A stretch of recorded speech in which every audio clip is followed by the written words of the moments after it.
This is the Etobicoke Lakeshore Podcast. So if that's what you're looking for, well done. You found it. Here we are. Hi, I'm Mike, and there's my good pal, Roger Tumanieri. Howdy, Mike. How are you? Good, pal. How are you? Excellent. Thank you. Very well. Everybody's healthy, and yeah. Oh, you're in the truck. I'm in the truck, man. Truck casting again. I have to tell you, it looks like a bright, sunny day where you are. It's beaming in the truck. Yeah. You know what's funny?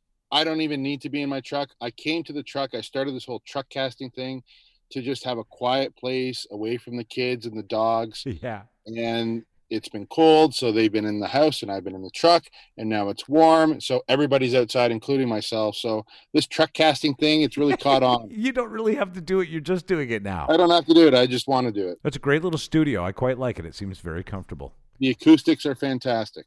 Listen, I want you to go to Etobicoke Lakeshore Press.com. It's a great publication. Roger's the publisher of it, contributor, writer, and chief cook and bottle washer as well. Anybody listening in the neighborhood that is in the retail business, trying to reach out in the community, I know that there is a recent major expansion of distribution through the COVID-19 thing, and you can get yourself on this podcast too. Not very often do I say, hey, reach out to Roger for advertising, but you really should. Recently was featured in the magazine, and the response to it, even at a time where I'm not seeing people on the streets, has been incredible. So I'll recommend to you, get in touch if you are in the GTA and you want to market to the Long Branch, Mimico, Lakeshore, Etobicoke South area. Get in touch with Roger. How do they do? You would never do this. That's why I'm doing it, Roger. No, I appreciate it. Yeah, I'm too humble, I suppose. Send me a quick email at Etobicoke Lakeshore Press.com, or you can give me a call at 416-788-0716. And I think, like you said, it's a great time to advertise. I've retooled my offering. I've got some different ad rates. I know times are tough, so I want to work with small businesses. We've been supporting small businesses in South Etobicoke since 2015, and now is really a great time to reach out to folks. Let our readers know what you're doing.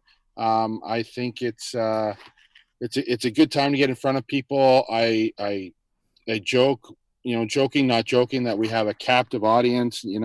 People are sort of still trapped at home, and we're mailing to more and more homes through Long Branch and into Mimico now. So by all means, if you're looking to reach out to folks in South Etobicoke, connect with me. Yeah, it's an incredible thing, the response that you get to being in there, because the community is so tight.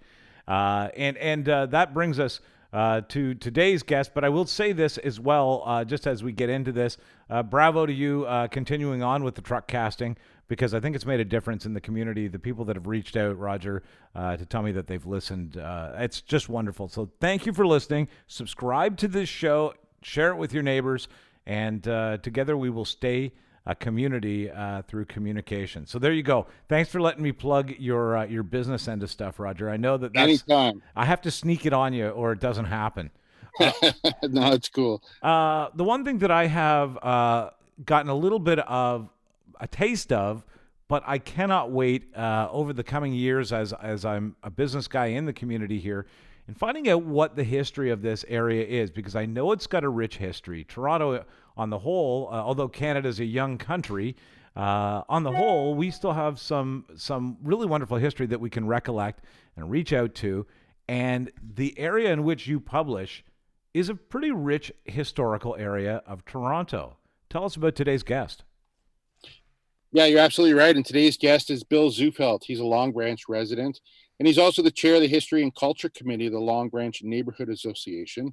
Bill also owns the Sherway Academy of Music, and we're happy to have him on the ELPod today. Hey, how's it going?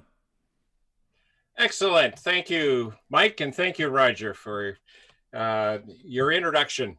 Always appreciate recognizing the ones that are in residents and that we've had businesses in the area. So again, thank you.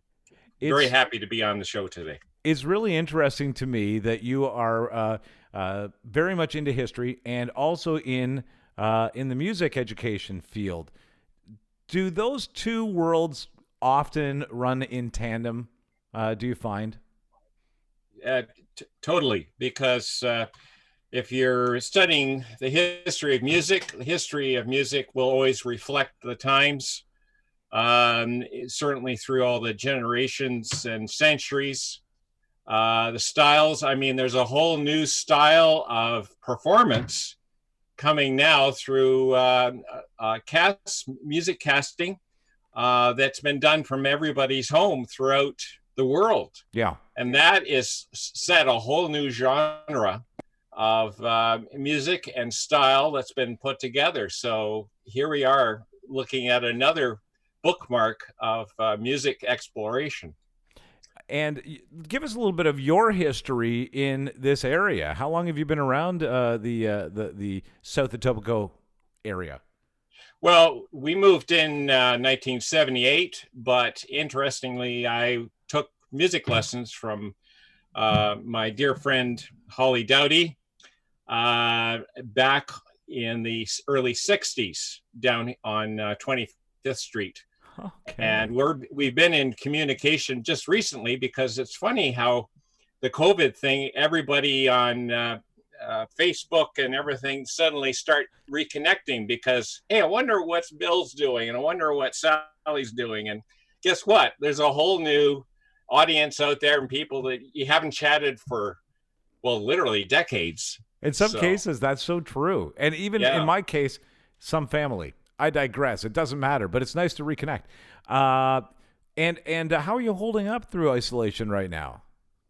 Well, actually, not too bad. I mean, the school had to close down because we had a double whammy there because we are in St. Margaret's Church on 6th Street. So when the churches closed, we had to close. But we had made a decision earlier in that week before the 15th that we were probably going to close any rate until the official word came down from provincial government.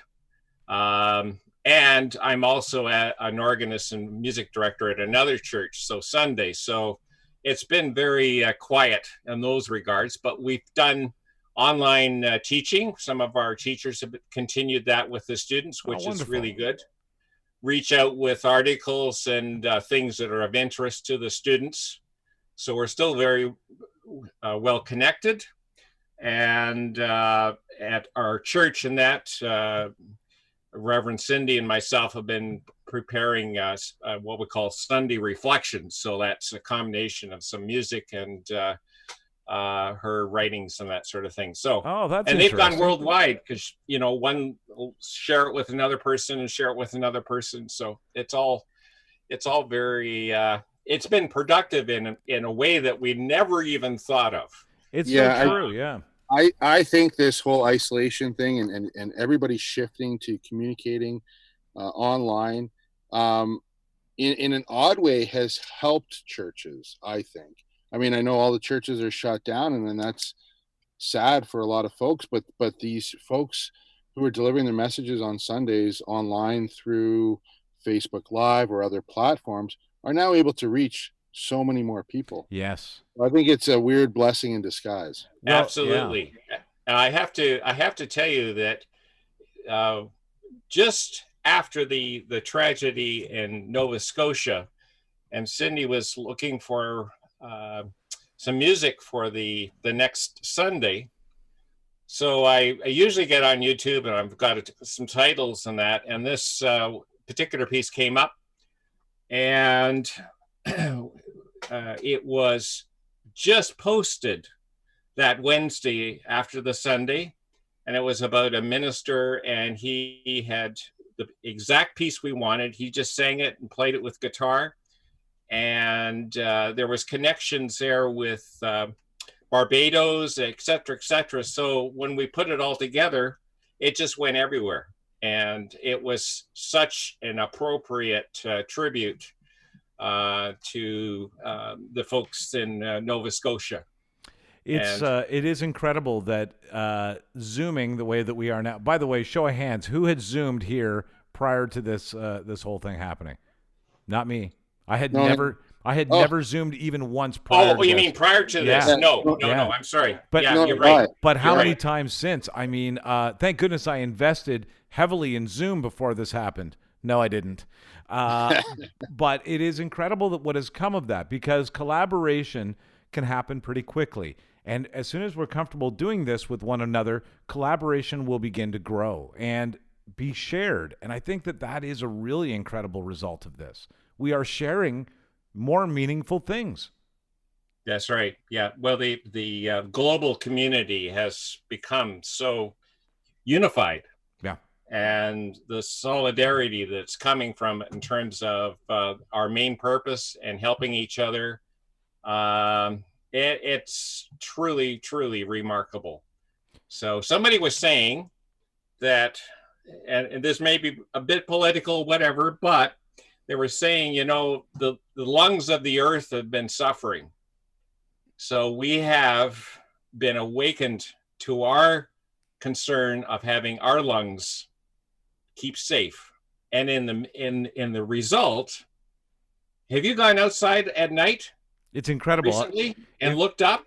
You can see the stars. You can really see the stars. I posted an incredible photo from my camera last night. This is a little plug. Go ahead, friends. Subscribe to also the Pod Plant on Instagram. Yeah. Last night I posted a photo. I couldn't believe that I got it on my camera. The sky was blue until 10 o'clock last night. Yes. It faded to the most incredible black. And on that black was literally a symphony of stars and planets that you could see with the naked eye and could be captured on a stupid cell phone. You're right. Yes. It's like we advanced in society, but we forgot about airplanes. Yeah, well, anyways, but the point is that everywhere in the world where manufacturing and or transportation has been cut down considerably, there's been a huge decrease in the CO2 and pollution. So that's been a huge plus. I don't think that's all that political. I think that it's nice to look at it from that angle. And in fact, some will argue, but et cetera, et cetera. You know what I'm saying? I do think you're allowed to speak freely on the ELPod, though. Okay.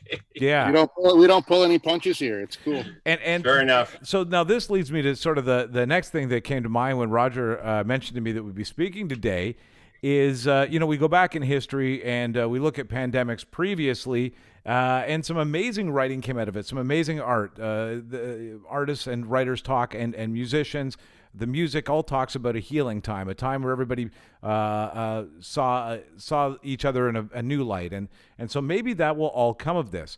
But it makes me think also that you are experiencing this in your neighborhood in a way that is through the eyes, sort of a historical lens too, because you keep track of that in this neighborhood as well. Yes. And so there's been some times in this neighborhood, from hurricanes to wars and many things like that. How does this feel by comparison to some of those other things that you've seen come up in stories from history in that neighborhood? Well, certainly when the subject matter came up, and I did some research on the Spanish flu when it hit Canada. And the Spanish flu, of course, was brought to us by the troops returning from Europe just after the World War I. They were on the ships, and then they got on the trains, and they went everywhere in Canada and back to the States. And sadly, there was a lot that were carriers, and it hit Toronto very bad. Everybody had masks on. They knew that part. They knew about some social distancing. There was restrictions on how many could be on an elevator, for instance, 4 or less, including the operator of the elevator, because there was somebody there to, the different floors. There was rules that were various towns, but there was one that I thought was quite humorous, that you would be fined, not about getting close, but spitting on the sidewalk. Oh, so they knew contact tracing at that point wasn't a possibility, yes. But contact was a problem. Yeah. Wow. Exactly. So very interesting. Toronto proper, they had about close to 1,400 deaths, just Toronto, and that was a population of half a million. So when you do the Wow. comparisons, yeah, it's very high. Over 8,000 just Ontario. You know, we're talking about numbers about globally and across Canada right now, but that was just Ontario from With the such Spanish flu. and such a small population at the Yeah, time. yeah. Yeah, no. So this Long Branch itself was closed down. The churches closed down, the schools closed down, but they used the basements to make meals and to wash laundry and do whatever they could to help the ones that needed the help. One of the biggest problems with that fall of 1918 was it was extremely damp, and people still had to go out and get coal up the street to heat their homes. And so that was a problem as well. You know, if you sick, and and then coal you have was to. scarce. I was Yeah. going to say, did coal production become, based on everybody isolating at the time, did coal production go right down to almost nothing? Well, it did. It did. I mean, Toronto was during the 1890s and 1900s. It was just and continued on. I mean, you can still see a lot of the old buildings that still have the scar of coal soot on it. Until, you know, like even the Parliament buildings were not Parliament, but Queen's Park was cleaned up a number of years ago, but it used to be black. I remember it being a completely black building as a kid. Yeah. Yeah. Yeah. And what is it? Almost like a clay red looking, is it now in spots? Yeah. Okay, so Bill, let me ask you this. First of all, but it was black because of all the soot. But now that they've cleaned it up, what was the color underneath it? Did we ever? Is it not sort of a clayish looking orange? It's a good question, Mike. I think there's some granite there, which can be pink. That might be what it is. Yeah. But it's a completely different looking building now that they did clean all that coal off. Exactly. Yeah.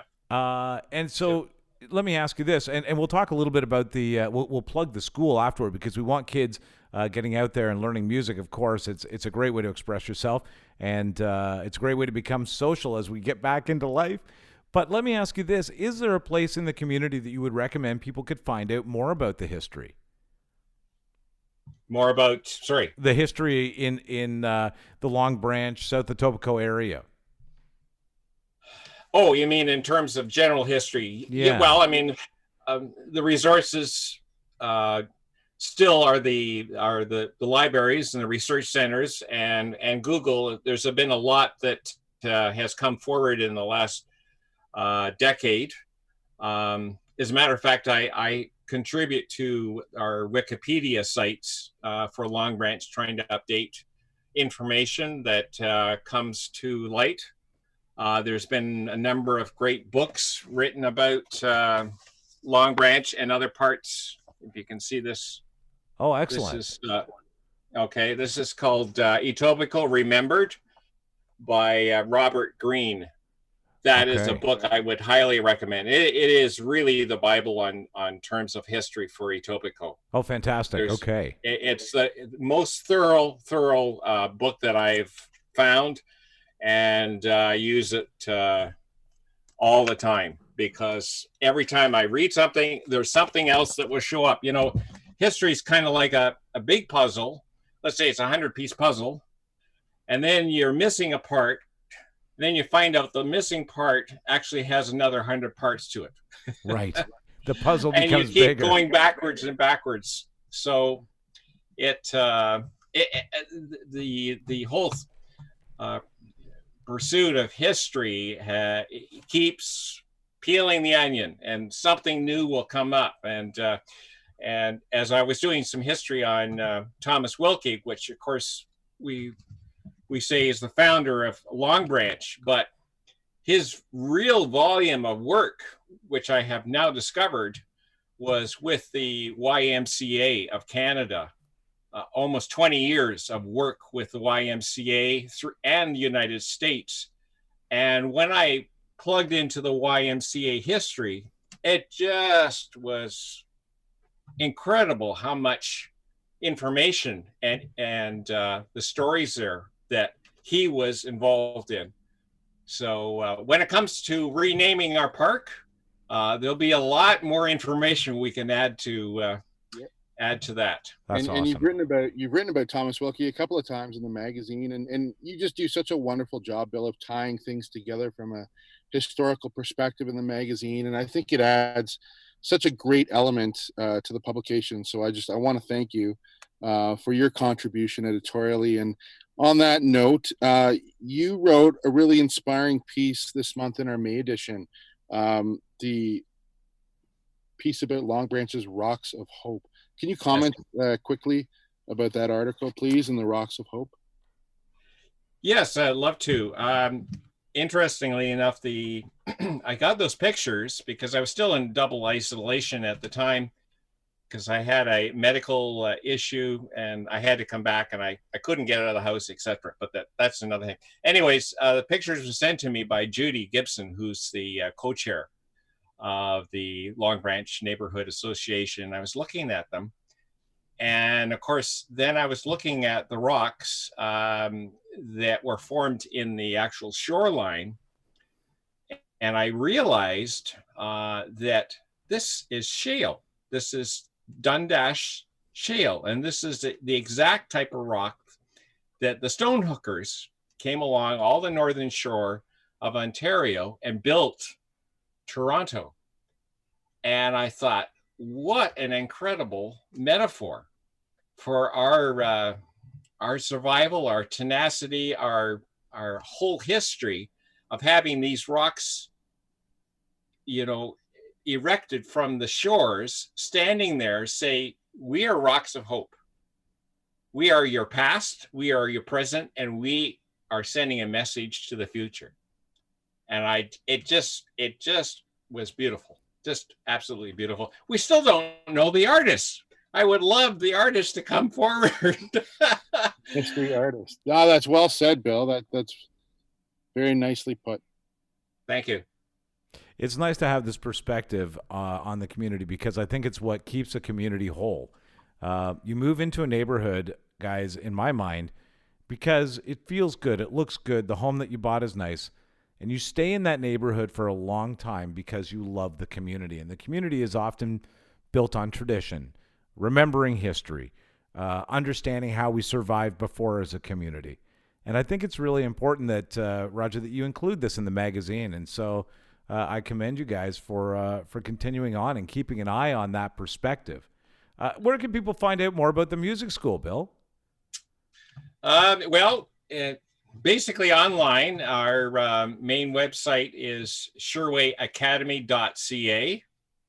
And that would give you the general information of we teach piano, voice, guitar, violin, bass, and other instruments. And we've had classes over the years, but because we had to move because of another facility was sold, we're primarily just on one-to-one. But our classrooms are large. So I'm not worried about having the 6 feet difference between the teacher and the student. Right. We're lucky in that way. So we'll be able to continue once things start to open up.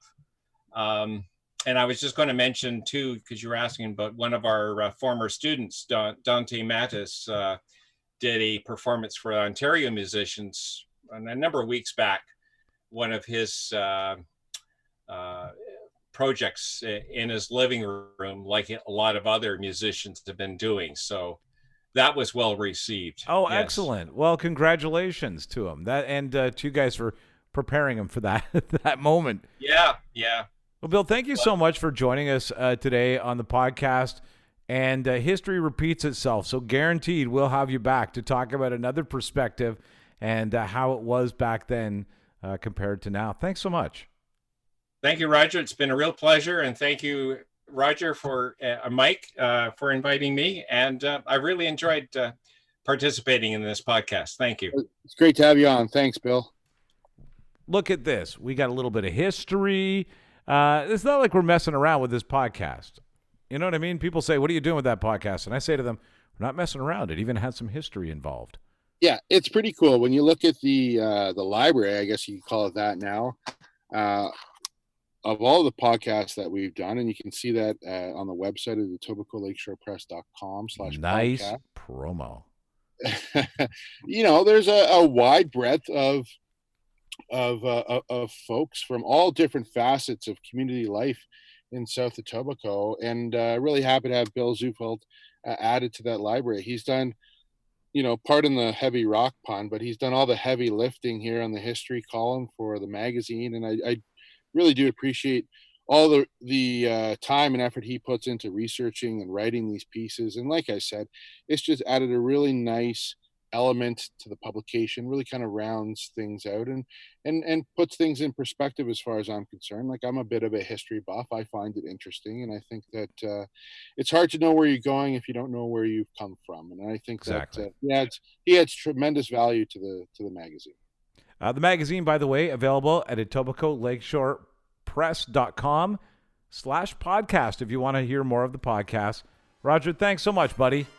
Thanks, Mike. We'll catch you in your truck soon. All right.